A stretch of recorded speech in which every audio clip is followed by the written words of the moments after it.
أشهد أن لا إله إلا الله وحده لا شريك له وأشهد أن محمدا عبده ورسوله أما بعد فأعوذ بالله من الشيطان الرجيم بسم الله الرحمن الرحيم الحمد لله رب العالمين الرحمن الرحيم مالك يوم الدين إياك نعبد وإياك نستعين اهدنا الصراط المستقيم صراط الذين أنعمت عليهم غير المغضوب عليهم ولا الضالين.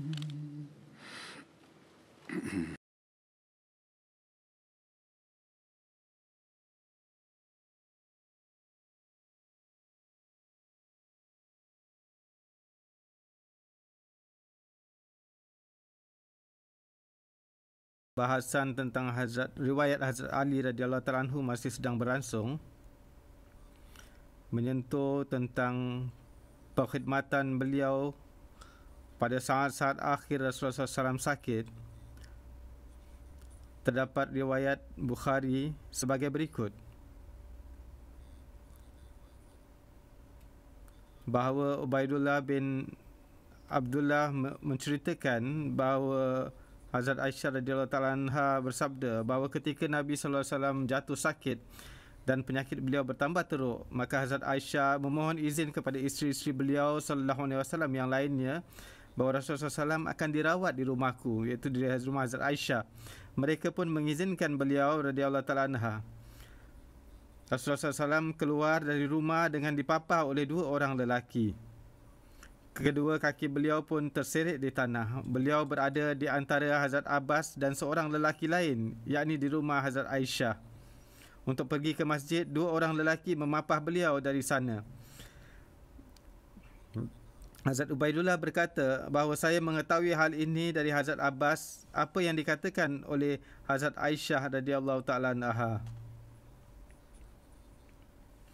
Maka beliau bersabda, apakah kamu tahu siapa lelaki yang namanya disebutkan oleh Hazrat Aisyah? Saya berkata, tidak. Seorang adalah Hazrat Abbas yang namanya disebut oleh Hazrat Aisyah, dan seorang lagi yang tidak disebutkan namanya. Beliau bersabda, dia adalah Hazrat Ali bin Abi Talib. Hazrat Abdullah bin Abbas menjelaskan bahawa semasa Rasulullah SAW sakit, ini dari tempat Rasulullah SAW wafat, ketika Hazrat Ali bin Abi Talib keluar, orang-orang bertanya, wahai Abul Hasan, bagaimana keadaan Rasulullah SAW pada hari ini? Beliau menjawab, alhamdulillah, pagi ini keadaan beliau baik. Berkenaan dengan ini, Hazrat Abbas bin Abdul Muttalib memegang tangan Hazrat Ali dan berkata, demi Allah, 3 hari kemudian kamu akan menjadi pengikut orang lain. Kerana demi Tuhan, aku melihat bahawa Rasulullah SAW akan segera wafat kerana penyakit beliau. Kerana pada waktu akan wafat, aku sangat mengetahui raut wajah keturunan Abdul Muttalib. Marilah kita pergi menemui Rasulullah SAW dan bertanya kepada beliau bahawa kepada siapa jawatan khilafat akan diberikan. Jika diserahkan kepada kita, maka kita akan mengetahuinya. Dan jika kepada selain kita, maka kita juga akan mengetahuinya. Dan beliau akan mewasiatkan berkenaan dengan ini kepada kita. Hazrat Ali bersabda, demi Allah, kalau kita menanyakan persoalan ini kepada Rasulullah SAW dan beliau tidak memberikan kemuliaan ini kepada kita, maka selepas kewafatan beliau, orang-orang tidak akan memberikannya kepada kita. Demi Tuhan, saya tidak akan menanyakan soalan ini kepada Rasulullah SAW. Ini pun adalah riwayat Bukhari. Perkataan Arab untuk ini dalam Bukhari adalah Anta wallahi ba'da salasin abdul asa. Mengenai hal ini, Hazrat Said Waliullah Shah Sahib menulis catatan dalam bukunya bahawa ini digunakan sebagai metafora untuk orang yang akan menjadi pengikut orang lain setelah Rasulullah SAW. Yang maksudnya adalah bahawa Rasulullah SAW akan wafat setelah 3 hari.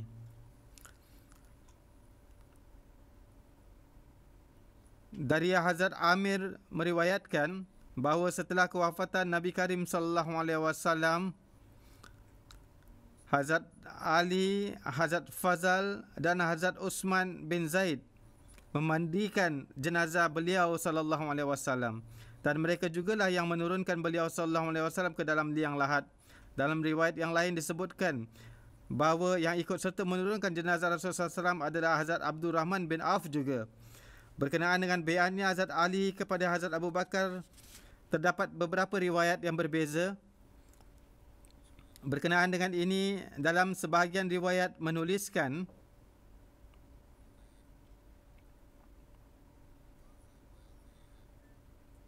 bahawa Hazrat Ali dengan penuh keredaan segera bai'at kepada Hazrat Abu Bakar, sedangkan sebahagian riwayat menulis yang bertentangan dengan itu. Begitu juga diriwayatkan oleh Hazrat Abu Said Khudri bahawa ketika kaum Muhajirin dan Ansar mengambil bai'at dari Hazrat Abu Bakar, Hazrat Abu Bakar naik ke atas mimbar, maka beliau melihat ke arah orang-orang dan tidak melihat Hazrat Ali di antara mereka. Hazrat Abu Bakar bertanya tentang Hazrat Ali. Kemudian beberapa orang dari kaum Ansar pun mencari dan membawa Hazrat Ali. Hazrat Abu Bakar bersabda, "Wahai anak lelaki dari pakcik Rasulullah SAW," beliau bercakap kepada Hazrat Ali bahawa, "Wahai anak lelaki dari pakcik Rasulullah SAW dan menantu beliau, apakah kamu ingin menghancurkan kekuatan kaum Muslim?" Hazrat Ali mengatakan bahawa, "Wahai Khalifah Rasulullah SAW, janganlah berhenti." Kemudian beliau bai'at kepada Hazrat Abu Bakar. Terdapat dalam tarikh Tabari bahawa riwayat ini dari Habib bin Abu Sabit bahawa pada waktu itu Hazrat Ali berada di rumahnya ketika seorang lelaki datang kepada beliau dan mengatakan kepada beliau bahawa silakan pergi untuk bai'at kepada Hazrat Abu Bakar. Pada waktu itu Hazrat Ali hanya memakai kamis. Dalam keadaan seperti itu beliau segera keluar. Beliau juga tidak mengenakan kain bawahnya, bahkan tidak memakai kain penutup kerana beliau tidak suka jika berlengah-lengah. Beliau pun bai'at kepada Hazrat Abu Bakar dan duduk di samping Hazrat Abu Bakar. Setelah itu beliau meminta kain beliau dan memakainya. Kemudian duduk bersama dalam majlis Hazrat Abu Bakar. Alama Ibn Katsir mengatakan bahawa Hazrat Ali bin Abi Talib telah bai'at kepada Hazrat Abu Bakar radhiyallahu ta'ala anhu pada hari pertama atau hari kedua setelah Rasulullah SAW wafat. Inilah kebenarannya, bahawa Hazrat Ali tidak pernah meninggalkan Hazrat Abu Bakar dan beliau juga tidak pernah meninggalkan solat berjemaah di belakang Hazrat Abu Bakar. Berkenaan Hazrat Ali, Hazrat Aqdas Masih Maud alaihissalam bersabda bahawa Hazrat Ali karamallahu wajhah pada mulanya menunda untuk bai'at kepada Hazrat Abu Bakar. Namun kemudian setelah pergi ke rumah, hanya Tuhan yang tahu apa yang beliau fikirkan sehingga beliau bergegas datang bai'at tanpa memakai serban dan hanya memakai topi. Setelah itu baru meminta serban beliau. Ternyata mungkin timbul pemikiran di benak beliau bahawa sikap demikian merupakan dosa besar. Untuk itu beliau dengan tergesa-gesa sehingga serban pun tidak sempat beliau pakai. Yakni pakaian beliau belum selengkapnya dipakai. Beliau segera pergi. Dalam riwayat yang lain juga menjelaskan bahawa Hazrat Ali bai'at kepada Hazrat Abu Bakar radhiyallahu ta'ala anhu setelah kewafatan Hazrat Fatimah. Sebagaimana dalam Bukhari bahawa sehingga wafatnya Hazrat Fatimah pun Hazrat Ali tidak bai'at. Sementara banyak sekali ulama mempersoalkan mengenai hal ini dalam Bukhari. Demikian juga dalam Imam Baihaqi Hasan Al-Kubra mencantumkan riwayat Imam Shahabuddin Zahri bahawa beliau menceritakan bahawa Hazrat Ali tidak bai'at kepada Hazrat Abu Bakar hingga wafatnya Hazrat Fatimah.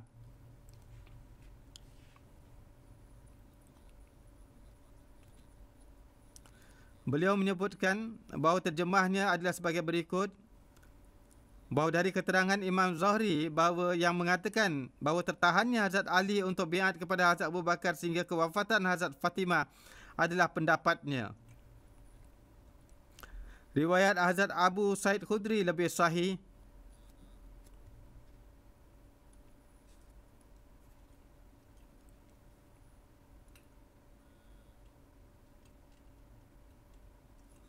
Riwayat Hazrat Abu Said Khudri lebih sahih yang di dalamnya disebutkan bahawa Hazrat Ali baiat di tangan Hazrat Abu Bakar setelah peristiwa Saqifah pada baiat am yang akan datang, dan sebahagian ulama bersetuju dengan riwayat yang ada dalam Bukhari dengan memberikan nama pada baiat kedua tersebut dengan istilah tajdid baiat, yakni pembaharuan baiat. Kemungkinan ulama ini menganggap bahawa dengan memperhatikan keutamaan kitab Bukhari, perlu untuk menamakan baiat Hazrat Ali yang kedua ini dengan nama lain. Bagaimanapun tidak semestinya semua riwayat dari Bukhari itu benar. Dari Dr. Ali Muhammad Salabi dalam bukunya berjudul Siratul Amirul Mukminin Ali bin Abi Talib, Syakhsiyatuhu wa Asruhu, menulis bahawa Alama Ibn Katsir dan ramai lagi ulama lainnya beranggapan bahawa 6 bulan kemudian, yakni selepas wafatnya Hazrat Fatimah, Hazrat Ali memperbaharui baiatnya. Para ulama itu mengistilahkan kejadian dengan pembaharuan baiat. Memang pada awalnya beliau telah baiat, namun setelah kewafatan Hazrat Fatimah beliau memperbaharui baiatnya. Alama Ibn Katsir menulis ketika Fatimah wafat, Hazrat Ali menganggap sesuai untuk memperbaharui baiatnya kepada Hazrat Abu Bakar.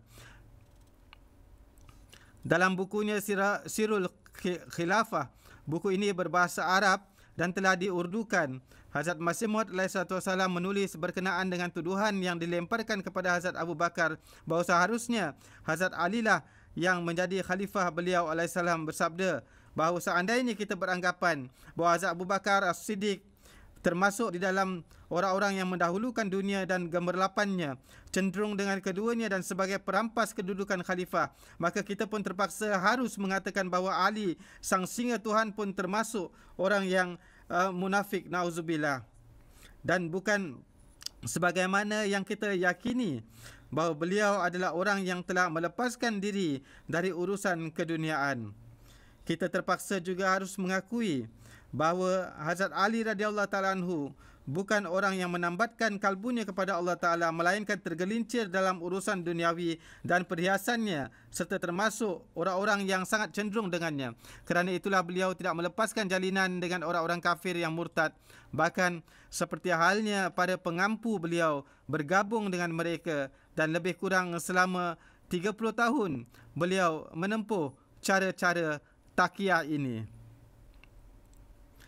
Jika memang dalam pandangan Hazrat Ali, Hazrat Siddiq Akbar adalah seorang perampas, lantas kenapa Hazrat Ali setuju untuk baiat kepada Hazrat Abu Bakar?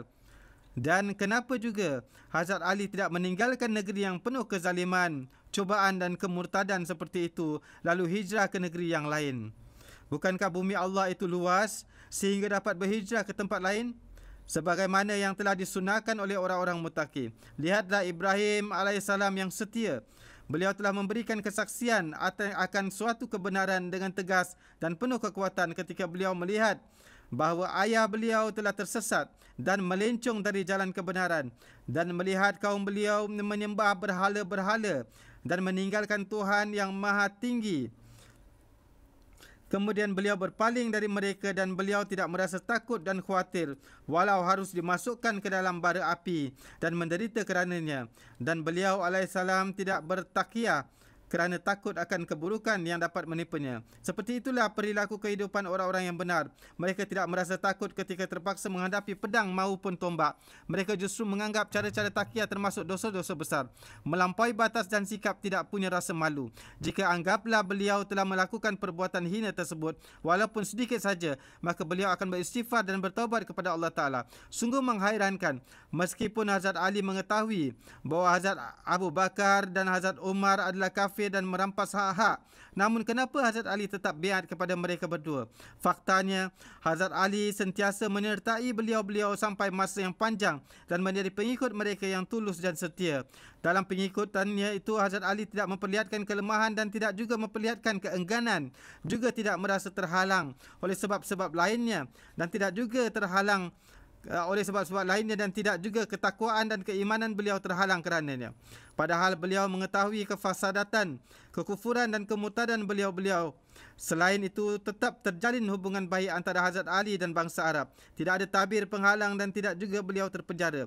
Dalam keadaan demikian, sudah sepatutnya bagi Hazrat Ali untuk berhijrah ke daerah Arab lainnya, ke bahagian timur maupun barat. Bahkan tidak hanya hijrah, beliau pun boleh menggerakkan orang-orang untuk memerangi mereka. Hazrat Ali dapat juga membangkitkan semangat orang-orang Arab untuk bertempur, lalu menundukkan mereka dengan ucapan-ucapan beliau yang fasih. Kemudian memerangi orang-orang yang dianggap telah murtad itu. Bersama Musailamah Al-Kazab telah berkumpul sekitar 100,000 orang Arab. Padahal Hazrat Ali lah yang lebih berhak untuk mendapatkan bantuan itu dan lebih sesuai untuk misi tersebut. Lalu kenapa beliau, yakni Hazrat Ali, malah mengikuti orang-orang kafir seperti yang kamu semua tuduhkan? Hazrat Ali memiliki kekuatan, namun mengapa beliau bertindak tidak peduli bagaikan seorang pemalas? Kenapa beliau tidak bangkit bagaikan para mujahid?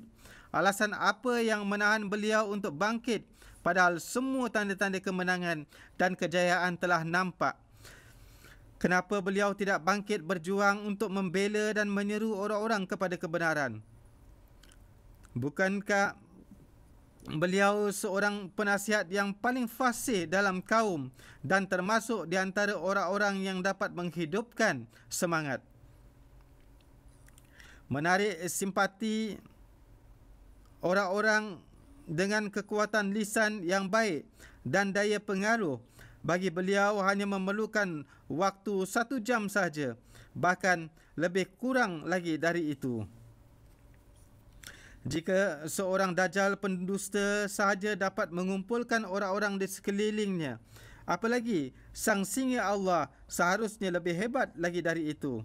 Kerana beliau mendapatkan sokongan dari Tuhan yang Maha Kuasa untuk melakukan hal-hal yang besar dan merupakan kekasih Allah Ta'ala. Yang paling menghairankan adalah beliau tidak cukup dengan hanya biat saja. Bahkan beliau bermakmum dalam setiap solat fardu di belakang kedua syekh tersebut, yakni Hazrat Abu Bakar dan Hazrat Umar, dan tidak pernah tidak hadir darinya. Dan tidak pula beliau radhiyallahu ta'ala anhu berpaling dari keduanya seperti halnya orang yang ragu-ragu. Beliau selalu hadir dalam musyawarah dengan Hazrat Abu Bakar dan Hazrat Umar, membenarkan pendapat-pendapat mereka serta menolong mereka dengan segala kemampuan dan kekuatan. Tidak pernah memisahkan diri. Renungkanlah dan jawab, apakah perbuatan demikian merupakan ciri-ciri orang yang iniaya dan mengkafirkan sesama Muslim? Lihatlah pula bagaimana mungkin beliau tetap mengikuti para pendusta walaupun beliau mengetahui kedustaan dan penipuannya. Dengan kata lain, dalam pandangan para penuduh ini, kebenaran dan kedustaan adalah sama saja. Apakah Hazrat Ali tidak mengetahui bahawa orang-orang yang bertawakal kepada Zat yang Maha Kuasa dan Maha Kuat tidak akan mengutamakan cara-cara kemunafikan walaupun sekejap saja? Sekalipun sebagai akibatnya mereka terpaksa harus dibakar demi kebenaran atau dibinasakan atau juga dihiris-hiris. Walhasil Hazrat Masih Maud AS telah menerangkan secara jelas bahawa Hazrat Ali tidak pernah menentang pada khulafak sebelum beliau, melainkan biat kepada mereka. Jika tidak, tuduhan yang dilontarkan oleh orang-orang ini kepada Hazrat Ali bahawa Hazrat Ali tidak biat kepada Hazrat Abu Bakar, justru tuduhan tersebut merendahkan makam dan martabat Hazrat Ali, bukan meninggikannya. Apa saja perkhidmatan Hazrat Ali pada masa ketiga khalifah sebelumnya? Ketika Rasulullah SAW wafat, banyak sekali kabilah Arab yang telah murtad. Begitu juga orang-orang munafik mulai membuat perangai di Madinah. Adapun banyak sekali orang dari antara Banu Hanifah dan Banu Yamamah mengabungkan diri bersama Musailamah Al-Kazab, sedangkan kabilah Banu Asad dan banyak juga orang yang lainnya mengabungkan diri bersama dengan Tulaiha Asadi yang mendakwakan Nabi seperti halnya Musailamah.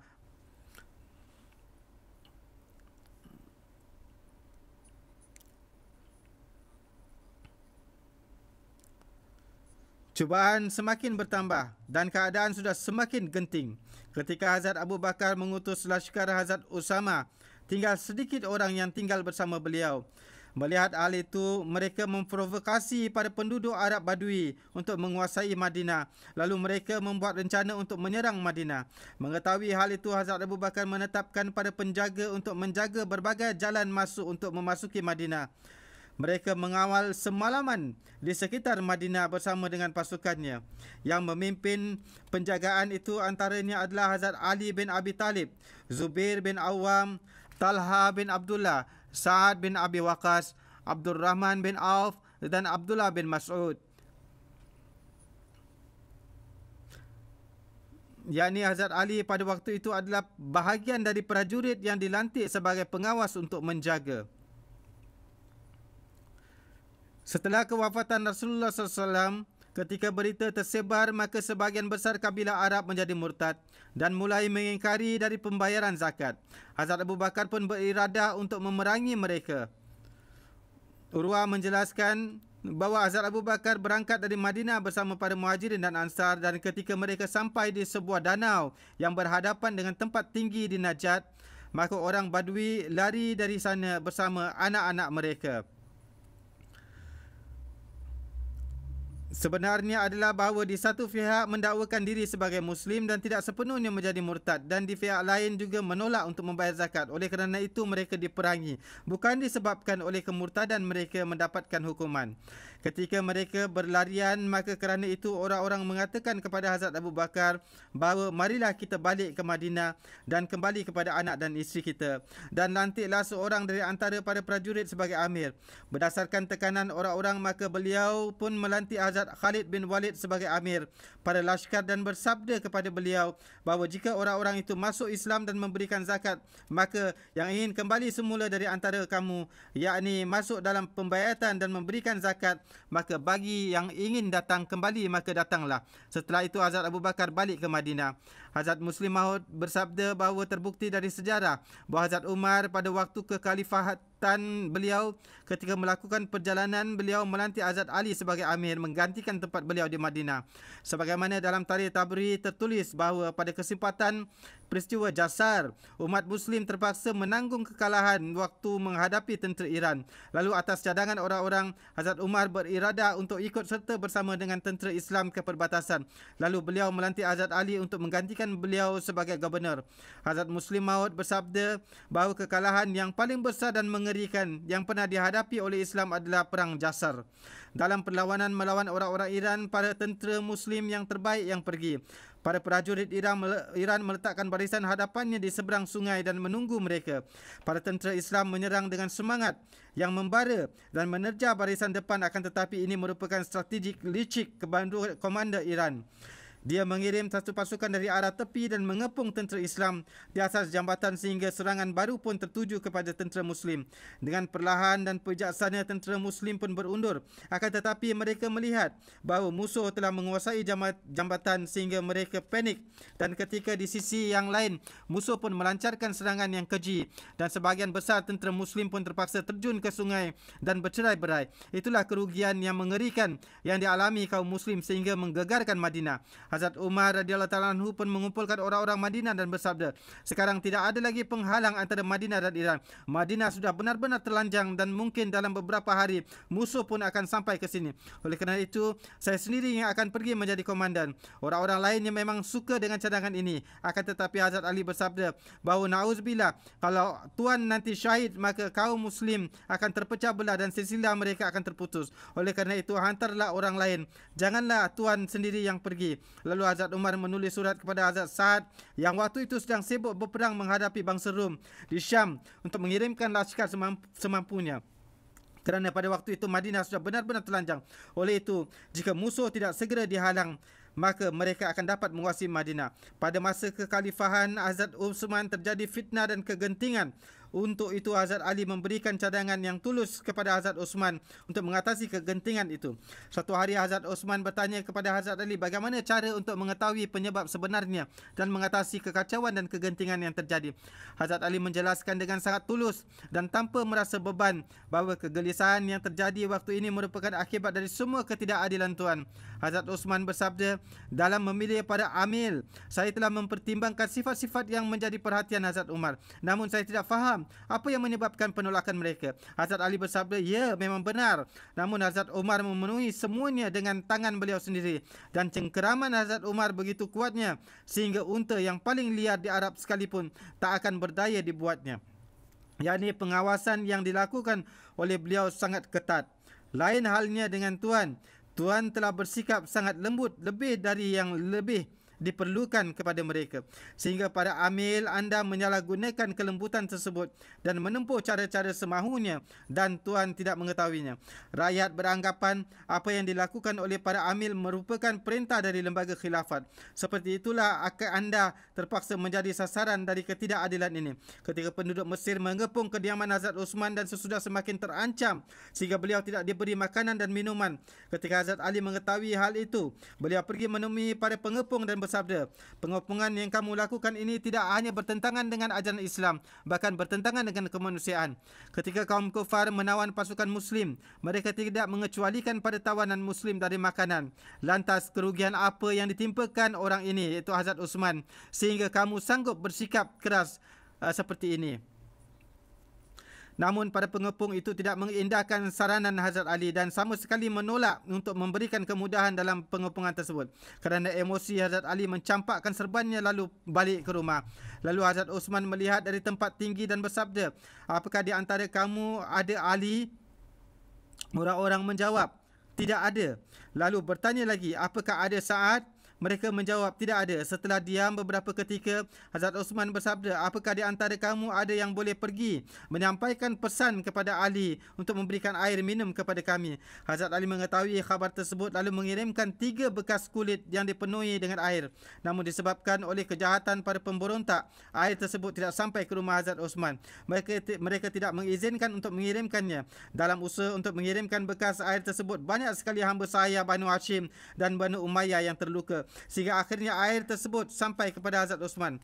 Ketika Hazrat Ali mengetahui bahawa ada rencana untuk membunuh Hazrat Osman, lalu beliau bersabda kepada putera beliau Hazrat Imam Hasan dan Imam Husin, pergilah dengan membawa pedang dan berdirilah di pintu rumah Hazrat Osman. Awas, jangan sampai ada orang pemberontak pun yang dapat menyentuh beliau, itu Hazrat Osman. Melihat hal itu, para pemberontak mulai melancarkan panah ke arah pintu rumah Hazrat Osman yang mengakibatkan Hazrat Hasan dan Muhammad bin Talha luka parah. Waktu itu Muhammad bin Abu Bakar bersama 2 orang kawannya secara sembunyi-sembunyi melompat dari rumah seorang Ansar ke rumah Hazrat Osman lalu mensyahidkan Hazrat Osman. Ketika kabar itu sampai kepada Hazrat Ali datang dan melihat bahawa memang benar Hazrat Osman telah disyahidkan. Lalu beliau bertanya kepada kedua putera beliau, bagaimana boleh Hazrat Osman disyahidkan padahal kamu sedang berjaga? Setelah mengatakan demikian, Hazrat Ali menampar Hazrat Hasan dan memukul dada Hazrat Husin lalu memaki-maki Muhammad bin Talha dan Abdullah bin Zubair lalu balik ke rumah dalam keadaan marah. Syiddad bin Aus meriwayatkan ketika para pengepung rumah Hazrat Osman semakin meningkatkan kekejamannya pada Yaumud-Dar. Yaumud-Dar merupakan hari di mana para pengacau mengepung rumah Hazrat Osman lalu mensyahidkan beliau dengan kejamnya. Ketika Hazrat Osman melihat ke arah mereka dan bersabda, wahai para hamba Allah, perawi mengatakan, waktu itu saya melihat Hazrat Ali telah keluar dari rumahnya dengan mengenakan serban pemberian Hazrat Rasulullah SAW dan pedang tergantung di hadapan beliau. Ada sekelompok muhajirin dan ansar, di antaranya Hazrat Hasan dan Hazrat Abdullah bin Umar. Mereka berusaha untuk menyerang pada pemberontak dan berhasil menyingkirkan mereka dari sana. Kemudian Hazrat Ali masuk ke rumah Hazrat Osman dan berkata, wahai Amirul Mukminin, semoga keselamatan menaungi Tuan. Rasulullah SAW mendapatkan keluhuran dan kekukuhan agama ketika Rasulullah SAW mengajak para pengikut beliau untuk berperang menghadapi orang-orang yang ingkar. Demi Tuhan, saya melihat orang-orang ini pasti akan membunuh Tuan. Mohon Tuan perintahkan kami untuk bertempur melawan mereka. Hazrat Osman bersabda, orang-orang yang meyakini bahawa Allah adalah hak dan berikrar bahawa aku berhak atasnya, demi Allah, jangan sampai mereka menumpahkan darah walaupun setitis darah demi aku. Hazrat Ali memohon sekali lagi kepada Hazrat Osman dan Hazrat Osman memberikan jawapan yang sama. Perawi berkata, lalu saya melihat Hazrat Ali meninggalkan rumah Hazrat Osman sambil mengatakan, ya Allah, Engkau Maha mengetahui bahawa kami telah berusaha sedaya upaya. Lalu beliau pergi ke Masjid Nabawi dan waktu itu tiba waktu solat. Orang-orang mengatakan kepada Hazrat Ali, wahai Abul Hasan, sila maju ke depan untuk mengimami solat. Hazrat Ali menjawab, saya tidak dapat mengimami kamu pada saat imam dalam keadaan terkepung. Saya akan solat sendiri. Lalu beliau solat sendiri dan balik ke rumah. Putera Hazrat Ali datang dan berkata kepada Hazrat Ali, "Wahai ayahku, demi Tuhan, para penentang telah menyerang rumah Hazrat Osman." Hazrat Ali bersabda, "Inna lillahi wa inna ilaihi raji'un." Demi Tuhan, mereka akan membunuh beliau.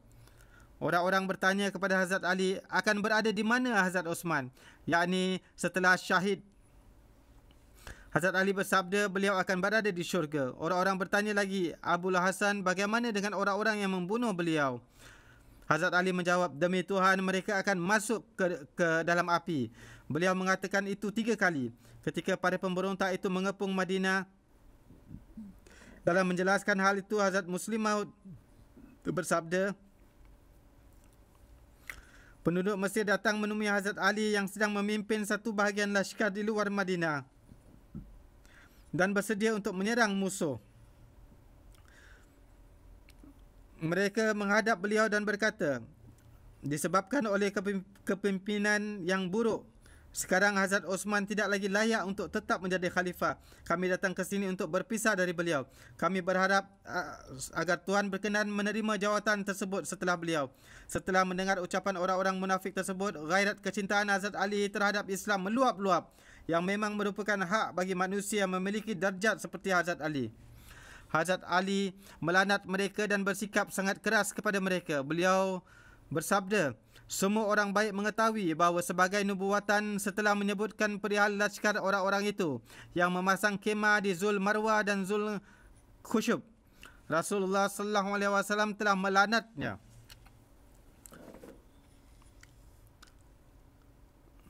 Semoga Tuhan menjadikan kamu buruk. Baliklah kamu semua. Kemudian mereka berkata, baiklah, kami akan balik. Setelah mengatakan itu, mereka pun balik. Berkenaan dengan syahidnya Hazrat Osman dan bi'atnya pada kekhalifahan Hazrat Ali, sebelum ini pernah saya sampaikan secara terperinci. Hari ini akan saya sampaikan kisahnya secara singkat. Ketika Hazrat Osman syahid, semua orang pergi menemui Hazrat Ali. Di antara mereka adalah para sahabat dan juga yang lainnya. Kesemuanya mengatakan bahawa Ali adalah Amirul Mukminin. Mereka berkata, kami akan biat kepada Tuan. Mohon Tuan hulurkan tangan kerana Tuan adalah yang paling berhak untuk ini. Hazrat Ali bersabda, ini bukanlah tugas kamu. Ini adalah tugas pada sahabat Badar. Siapapun yang dipilih oleh sahabat Badar nanti, dialah yang akan menjadi khalifah. Mendengar hal itu, semua serentak mengatakan, kami tidak mendapati orang yang lebih berhak daripada Tuan untuk ini. Mohon Tuan hulurkan tangan Tuan agar kami biat di tangan Tuan. Hazrat Ali bersabda, di mana Talha dan Zubair? Lalu Hazrat Talha yang paling pertama biat secara lisan kepada Hazrat Ali, dan Hazrat Sa'ad adalah yang paling pertama biat di tangan Hazrat Ali. Ketika Hazrat Ali melihat keadaan itu, beliau pergi menuju ke masjid dan berdiri di mimbar. Hazrat Talha adalah orang pertama yang menghampiri Hazrat Ali ke mimbar lalu menyatakan biat. Setelah beliau, Hazrat Zubair biat dan diikuti oleh para sahabat yang lain. Kejadian selepas syahidnya Hazrat Osman, Hazrat Muslim Maud bersabda sebagai berikut, bahawa ketika Hazrat Osman disyahidkan, lalu para pengacau merompak harta Baitul Mal dan mengumumkan bahawa siapa sahaja yang berani menghalang akan dibunuh. Mereka tidak mengizinkan orang-orang berkumpul. Sebagaimana waktu ini terdapat undang-undang Fasal 144. Seperti itu jugalah pada waktu itu. Para pengacau ini betul-betul menguasai Madinah dan tidak mengizinkan siapa pun untuk keluar dari rumah. Atau boleh dikatakan seperti curfew pada zaman ini. Hingga Hazrat Ali pun dihalang. Padahal para pengacau ini mengaku mencintai beliau. Waktu itu keadaan di Madinah sangat genting. Di sini seperti itu keadaannya. Sedangkan di pihak lain, mereka memberikan bukti kerasnya hati mereka di mana wujud suci seperti Hazrat Osman, yang mana Rasulullah SAW banyak memuji beliau. Setelah membunuh Hazrat Osman pun, mereka tidak mahu melepaskan dengan tidak mengizinkan untuk mengkuburkan jenazah beliau sampai 3-4 hari. Akhirnya beberapa sahabat menguburkan jenazah beliau pada malam hari secara senyap-senyap. Beserta Hazrat Osman ada beberapa hamba sahaya yang syahid juga. Jenazah mereka dilarang untuk dikuburkan dan diletakkan di depan anjing-anjing untuk dimakan. setelah memperlakukan Hazrat Osman dan para hamba saya seperti itu. Para pengacau itu memberikan kebebasan kepada penduduk Madinah yang kepadanya para pengacau tidak menentang. Lalu para sahabat mula pergi meninggalkan Madinah. 5 hari berlalu dalam keadaan tidak ada pemimpin di Madinah. Para pengacau itu berusaha untuk mengangkat khalifah pilihan mereka dan mengaturnya semahu mereka. Namun di antara para sahabat tidak ada yang sanggup melihat ada yang menjadi khalifah pilihan orang-orang yang telah membunuh Hazrat Osman. Lalu para pengacau mendatangi Hazrat Ali, Talha dan Zubair secara bergantian dan meminta beliau-beliau untuk menjadi khalifah. Namun beliau-beliau menolaknya. Setelah mereka menolak, sedangkan umat Muslim tidak dapat mengakui kekhalifahan siapapun jika ketiga-tiga orang tersebut masih hidup. Lantas para pengacau itu mulai melakukan pemaksaan ke atas mereka. Mereka berfikir jika tidak ada yang mahu menjadi khalifah, maka akan terjadi taufan penentangan yang luar biasa kepada mereka di kalangan Islam. Lalu pengacau itu mengumumkan jika dalam waktu 2 hari diangkat seorang khalifah, itu akan lebih baik. Jika tidak, kami akan membunuh Ali, Talha, Zubair dan para tokoh-tokoh besar lainnya. Mengetahui hal itu, para penduduk Madinah merasa terancam apa yang tidak dapat dilakukan oleh mereka yang telah membunuh Hazrat Osman kepada anak-anak dan para wanita kita. Lalu penduduk Madinah pergi menemui Hazrat Ali dan meminta beliau untuk menjadi khalifah. Namun beliau menolaknya dan berkata, jika seandainya saya menjadi khalifah, maka orang-orang akan beranggapan bahawa sayalah yang telah memerintahkan untuk membunuh Hazrat Osman dan saya tidak akan dapat menanggung beban tersebut. Alasan ini jugalah yang dikatakan oleh Hazrat Zubair dan Hazrat Talha. Begitu jugalah para sahabat lain yang diminta untuk menjadi khalifah. Akhirnya semua orang pergi menemui Hazrat Ali lagi dan berkata, apapun yang terjadi, mohon anda berkenan untuk mengambil beban ini. Akhirnya Hazrat Ali berkata, baiklah, saya akan bersedia menanggung beban ini dengan syarat semua orang berkumpul di masjid dan menerima saya. Lalu berkumpullah orang-orang dan menerima beliau. Namun sebahagiannya menolak dengan alasan bahawa sebelum para pembunuh Hazrat Osman dihukum mati, sampai waktu itu kami tidak akan mengakui siapapun sebagai khalifah. Sebahagian lagi mengatakan sebelum diketahui pendapat orang-orang di luar sana, hendaknya jangan dulu mengangkat khalifah. Namun orang-orang yang berpendapat demikian jumlahnya sedikit. Seperti itulah Hazrat Ali bersetuju untuk menjadi khalifah. Namun timbul akibat seperti yang ditakutkan oleh mereka. Seluruh umat Islam mulai mengatakan bahawa Hazrat Ali lah yang telah memerintahkan untuk membunuh Hazrat Osman. Hazrat Muslim Maud bersabda, jika semua keistimewaan Hazrat Ali diketepikan, menurut hemat saya, menyetujui pengangkatan beliau sebagai khalifah merupakan satu keberanian yang layak untuk mendapatkan pujian. Kerana beliau tidak mempedulikan kehormatan dan diri peribadi demi untuk Islam dan mengangkat beban yang sangat besar itu. Berkenaan dengan kejadian selepas syahidnya Hazrat Osman, Hazrat Muslim Maud bersabda di tempat lain, selama 1-2 hari terjadi rusuhan yang luar biasa. Namun setelah emosi mereka reda, para pemberontak itu mulai merasa khawatir akan akibatnya dan takut apa yang akan terjadi selanjutnya. Lalu sebahagian dari mereka beranggapan bahawa Hazrat Muawiyah adalah orang yang hebat sehingga pasti akan membalas pembunuhan ini. Untuk itu sebahagian pemberontak pergi ke Syam dan di sana mereka sendiri yang mulai mengumumkan bahawa Hazrat Osman telah disyahidkan dan tidak ada yang menuntut balas atas kewafatan beliau. Sebahagiannya lalu pergi melalui jalan Mekah untuk menemui Hazrat Zubair dan Hazrat Aisyah dan berkata betapa zalimnya dikala Hazrat Osman disyahidkan, namun umat Islam diam sahaja. Sebahagiannya lagi pergi menemui Hazrat Ali dan berkata, waktu ini adalah waktunya musibah dan pemerintahan Islam dikhawatirkan akan runtuh. Untuk itu mohon anda mengambil biat supaya lenyaplah kekhawatiran orang-orang dan kedamaian dapat ditegakkan. Para sahabat yang berada di Madinah sebulat suara memberikan cadangan supaya Hazrat Ali berkenan memikul beban ini, dan ini merupakan sumber pahala dan keredaan Allah Ta'ala ketika beliau dipaksa dari keempat penjuru. Setelah berkali-kali menolak, akhirnya beliau terpaksa mengambil tanggungjawab tersebut dan mengambil baiat. Dalam hal ini tidak diragukan lagi bahawa langkah Hazrat Ali ini memberikan hikmah yang besar, kerana jika beliau waktu itu tidak mengambil baiat, maka Islam boleh mendapatkan kerugian yang lebih besar lagi dari itu, yakni dari peperangan yang terjadi antara beliau dengan Hazrat Muawiyah. Itu kesimpulan yang diambil oleh Hazrat Muslim Maud radhiyallahu ta'ala anhu. Selanjutnya Hazrat Muslim Maud bersabda, Perlu diingat bahawa apa yang dikatakan berkenaan dengan Hazrat Talha dan Hazrat Zubair bahawa beliau berdua telah menarik kembali janji biat kepada Hazrat Ali, itu adalah penerangan yang salah. Yakni anggapan bahawa beliau-beliau telah biat dengan mudahnya tidaklah dilakukan dengan semudah itu. Bahawa mereka pergi kepada Hazrat Aisyah setelah membatalkan biat mereka terhadap Hazrat Ali atau telah memerangi beliau, yakni Hazrat Ali. Perinciannya telah dijelaskan oleh Hazrat Muslimah radhiyallahu ta'ala anhu sebagai berikut. Bahawa pemikiran seperti itu merupakan bukti akan buta sejarah. Sejarah secara sebulat suara memberikan kesaksian bahawa biatnya Hazrat Talha dan Hazrat Zubair kepada Hazrat Ali dilakukan bukan secara sukarela, melainkan diambil biat secara paksa. Dalam Tabari terdapat riwayat dari Muhammad dan Talha bahawa ketika Hazrat Uthman syahid, orang-orang bermusyawarah satu sama lain dan memutuskan bahawa hendaknya segera dilantik seorang sebagai khalifah supaya perdamaian dapat ditegakkan dan kerusuhan dapat dilenyapkan. Akhirnya orang-orang pergi kepada Hazrat Ali dan mengatakan kepada beliau, mohon anda terimalah biat kami. Hazrat Ali mengatakan bahawa jika kamu ingin biat kepada saya, maka kamu harus sentiasa taat kepada saya. Jika kamu setuju dengan hal ini, maka saya bersedia untuk mengambil biat kamu. Jika tidak, lantiklah orang lain sebagai khalifah kamu. Saya akan selalu taat kepadanya dan akan mentaatinya lebih daripada kamu, siapapun khalifah itu. Mereka mengatakan kami setuju untuk mentaati anda. Hazrat Ali mengatakan selanjutnya, fikirkanlah dan bermusyawarahlah satu sama lain. Lalu dari hasil musyawarah mereka sampai pada keputusan bahawa jika Hazrat Talha dan Hazrat Zubair biat kepada Hazrat Ali, maka semua orang akan biat kepada Hazrat Ali. Jika tidak, selagi mereka tidak biat kepada Hazrat Ali, maka perdamaian tidak dapat ditegakkan sepenuhnya. Atas hal ini dikirimlah Hakim bin Jabalah kepada Hazrat Zubair dan Malik Ashtar bersama beberapa orang kepada Hazrat Talha, yang mana mereka dengan menghunuskan pedang memaksa mereka berdua supaya bersedia berbiat.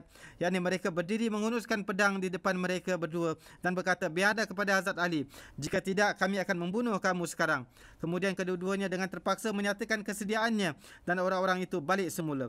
Di hari kedua, Hazrat Ali naik ke atas mimbar dan bersabda, wahai manusia, semalam kamu mengirimkan satu pesan kepada saya dan saya mengatakan supaya kamu renungkan hal ini. Apakah kamu telah merenungkannya? Dan apakah kamu tetap teguh pada perkataan saya semalam? Jika kamu tetap teguh, maka ingatlah bahawa kamu harus taat sepenuhnya kepada saya. Atas hal ini mereka lalu pergi kepada Hazrat Talha dan Hazrat Zubair dan menarik mereka secara paksa, dan tertulis dengan jelas di dalam riwayat bahawa ketika mereka sampai kepada Hazrat Talha dan menerima beliau untuk berbiat, maka beliau menjawab, ini innama ubayyi'u karha, yakni lihatlah saya berbiat dengan terpaksa, saya tidak biat dengan hati yang rela. Demikian juga ketika mereka pergi kepada Hazrat Zubair dan meminta beliau untuk biat, maka beliau pun memberikan jawapan yang sama, yakni ini innama yubayyi'u karha, yakni kamu memaksa saya untuk biat, saya tidak melakukan biat ini dari hati saya. Demikianlah Abdurrahman bin Jundub meriwayatkan dari ayahnya bahawa setelah pembunuhan Hazrat Uthman, Ashtar datang kepada Talha dan memerintahkan untuk biat. Beliau menjawab, beri saya waktu, saya ingin melihat apa yang diputuskan oleh orang-orang. Namun mereka tidak melepaskan dan ja'a bihi tala anifan, yakni mereka membawa beliau dengan meheritnya di tanah dengan sangat kasar, seperti kambing sedang diseret. Hazrat Muslimah menjelaskan bahawa seorang sahabat Rasulullah sallallahu alaihi wasallam, Hazrat Talha, yang pada waktu terjadi perselisihan berlawanan dengan Hazrat Ali, dan ketika beliau memahami bahawa dalam hal ini beliau telah melakukan kesalahan, maka beliau segera meninggalkan medan perang. Ketika di sini kisah ini dimulai bahawa Hazrat Talha mengambil sikap berlawanan dan tidak berbiat, namun beliau juga menjelaskan perinciannya. Memang beliau berlawanan dan biat pertama beliau lakukan dengan terpaksa. Maksudnya biat kerana dipaksa. Kemudian setelah itu ketika mendapatkan kesempatan terjadi juga perselisihan. Lalu terjadi juga perang. Namun ketika beliau telah memahami bahawa Hazrat Ali benar, maka beliau pergi meninggalkan medan perang. Hazrat Muslim Maud radhiyallahu ta'ala anhu menulis mengenai hal ini. Beliau sedang balik ke rumah ketika seseorang yang keji yang dikatakan berasal dari pasukan Hazrat Ali membunuh beliau di jalan, dan dia datang ke hadapan Hazrat Ali dengan harapan akan mendapatkan nama. Dia berkata, saya memberikan khabar suka kepada anda bahawa musuh anda Talha telah terbunuh di tangan saya. Hazrat Ali mengatakan, saya memberikan kabar suka Jahannam kepadamu dari Rasulullah sallallahu alaihi wasallam. Saya mendengar dari yang mulia Rasulullah sallallahu alaihi wasallam bahawa seorang ahli Jahannam akan membunuh Talha.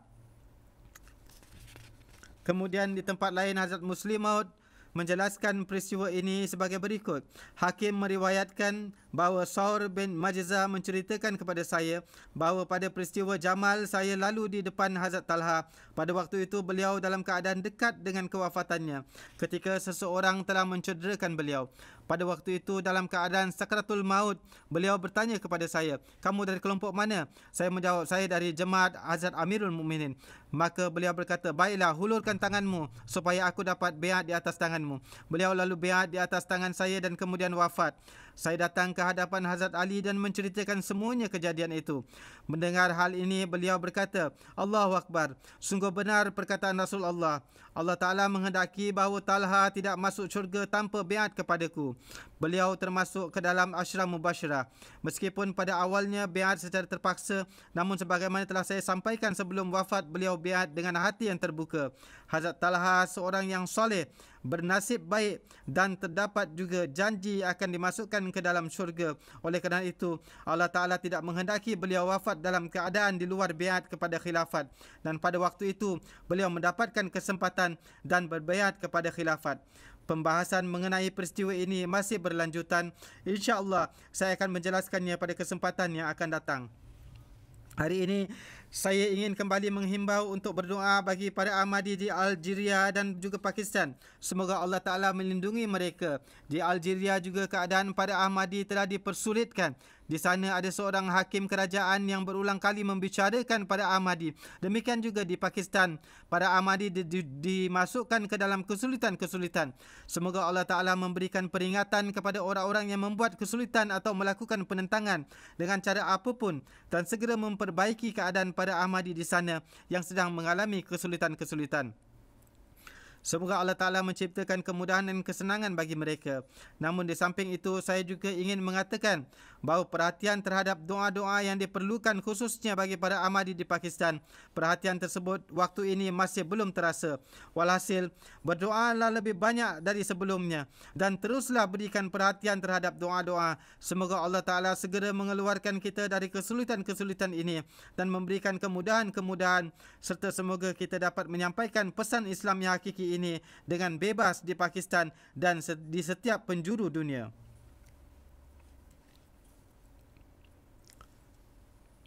Setelah solat, saya akan memimpin beberapa solat jenazah gaib. Jenazah yang pertama adalah Dr. Tahir Ahmad Sahib dari Rabwa yang merupakan anak kepada Chaudhry Abdul Razak Sahib Syahid. Almarhum adalah bekas Amir Distrik Nawab Shah. Wafat pada 4 Disember di usia 60 tahun disebabkan serangan jantung. Innalillahi wa inna ilaihi raji'un. Beliau adalah doktor di hospital kerajaan. Pada 1995, almarhum mengalami serangan jantung yang pertama. Meskipun dalam keadaan kesihatan yang buruk, beliau telah dipindahkan ke Miti sehingga beliau dapat juga berkhidmat di Mahdi Hospital di bawah pengurusan Waqfi Jahdid. Dr. Sahib adalah seorang pakar mata dan setiap hari di waktu petang serta pada hari Minggu, almarhum merawat para pesakit mata di Al-Mahdi Hospital. Pada hari cuti, almarhum bertugas di Mahdi Hospital.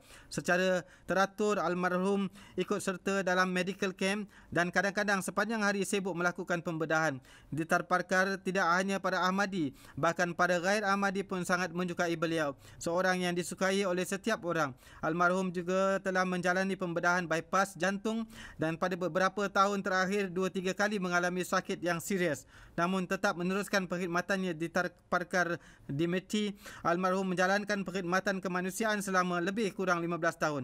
Almarhum adalah seorang yang sangat memperhatikan orang miskin dan seorang pengkhidmat tamu. Seorang yang sangat menghormati khilafat dan nizam jemaat. Dengan kurnia Allah Ta'ala, di masa mudanya pun almarhum sudah ikut dalam nizam al-wasiat. Almarhum ikut serta dalam setiap skim pengorbanan harta dengan penuh semangat. Semoga Allah Ta'ala menganugerahkan rahmat dan maghfirahnya kepada almarhum, meninggikan darjat almarhum dan memberikan taufik kepada anak keturunan beliau untuk dapat mengikuti kebaikan-kebaikan beliau dan diberikan keteguhan. Jenazah yang kedua, Habibullah Mazhar Sahib Ibnu Chaudhry Allah Datta Sahib. Habibullah Mazhar Sahib pernah dipenjara di Jalan Allah. Beliau wafat pada 24 Oktober di usia 75 tahun. Innalillahi wa inna ilaihi rajiun.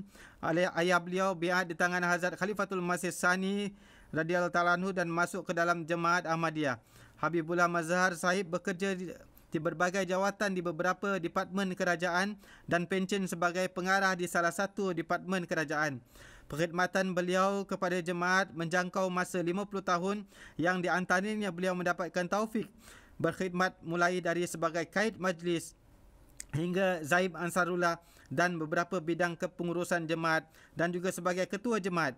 Pengadilan pertama kes hukuman mati terhadap seorang Ahmadi di bawah Undang-Undang Tauhid Risalat nombor 295 adalah atas Yang Terhormat Chaudhry Habibullah Mazhar Sahib yang pada 29 Oktober 1991 terdaftar di penjara Shah Dara. Dengan demikian, dari segi sejarah, beliau adalah Ahmadi pertama yang mendapatkan taufik menjalani kesulitan-kesulitan dengan menjadi tahanan di jalan Allah di bawah undang-undang ini.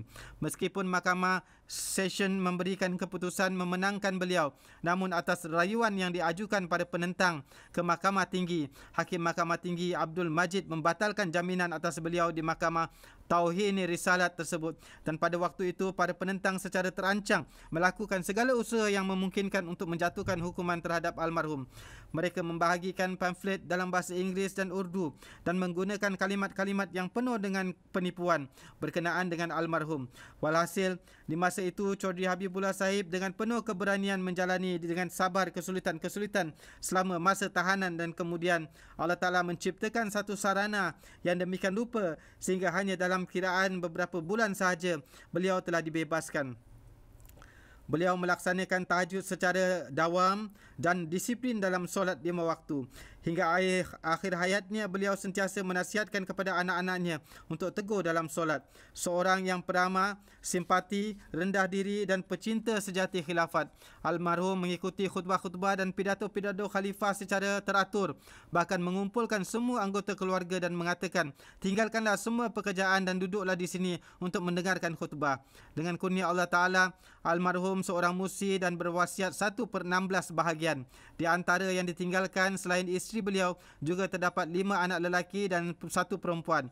Salah seorang anak almarhum, Hasib Ahmad Sahib, adalah seorang mubalik dan berkhidmat di English Desk Fazli Omar Foundation. Semoga Allah Ta'ala memberikan rahmat dan maghfirahnya kepada almarhum dan memberikan taufik kepada anak keturunan beliau untuk dapat meneruskan kebaikan-kebaikan beliau.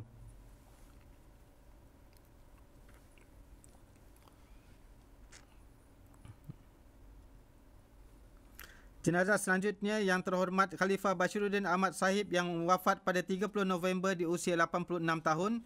Innalillahi wa inna ilaihi rajiun. Beliau lahir di Firozpur, India. Beliau adalah putera dari Dr. Khalifah Taqiyuddin Sahib dan cucu dari Hazrat Dr. Khalifah Rashiduddin Sahib. Dr. Khalifah Rashiduddin Sahib adalah ayah dari Hazrat Ummu Nasir, isteri pertama Hazrat Khalifatul Masih As-Sani radhiyallahu ta'ala anhu. Berkenaan dengan Hazrat Khalifah Rashiduddin Sahib, Hazrat Masih Maud alaihissalatu wassalam mengucapkan kata-kata yang penuh pujian mengenai pengorbanan harta beliau. Pendek kata, almarhum adalah salah seorang keturunan beliau. Almarhum selalu ikut serta dalam pekerjaan-pekerjaan jemaat. Beliau mengundang para ghair Ahmadi ke rumahnya dan bertablik kepada mereka. Pada 1998, beliau balik ke Sweden. Di sana beliau tinggal di berbagai tempat, kemudian pindah ke Sweden. Pada 1999, beliau mengalami serangan jantung. Setelah sembuh, beliau sibuk dalam kegiatan-kegiatan di masjid dan juga sebagai sekretari tabligh. Setiap tahun beliau datang ke Jalsa UK bersama anak dan isterinya. Di antara yang ditinggalkan selain isteri, terdapat juga 3 anak perempuan dan 2 lelaki.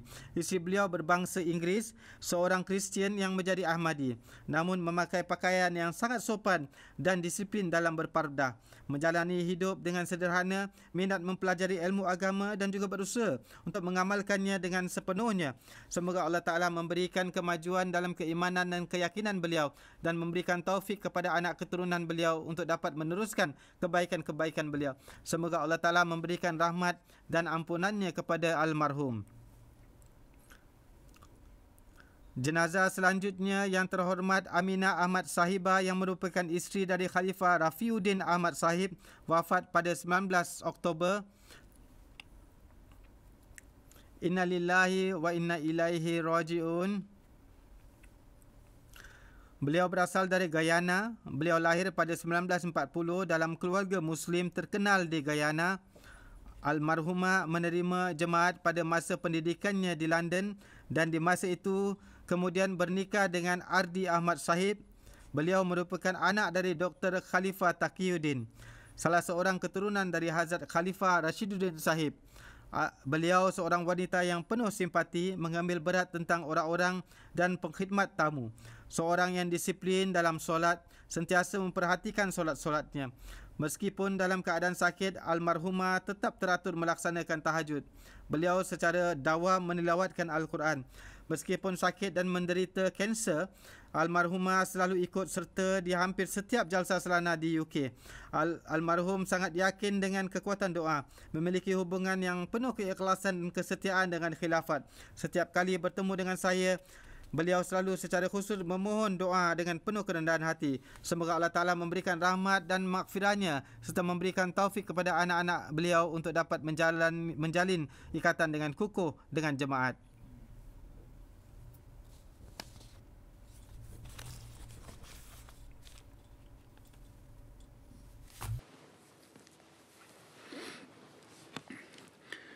الحمد لله نحمده ونستعينه ونستغفره ونؤمن به ونتوكل عليه ونعوذ بالله من شرور أنفسنا ومن سيئات أعمالنا من يهده الله فلا مضل له ومن يضلله فلا هادي له ونشهد أن لا إله إلا الله ونشهد أن محمدا عبده ورسوله عباد الله رحمكم الله إن الله يأمر بالعدل والإحسان وإيتاء ذي القربى وينهى عن الفحشاء والمنكر والبغي يعظكم لعلكم تذكرون اذكروا الله يذكركم وادعوه يستجب لكم ولذكر الله أكبر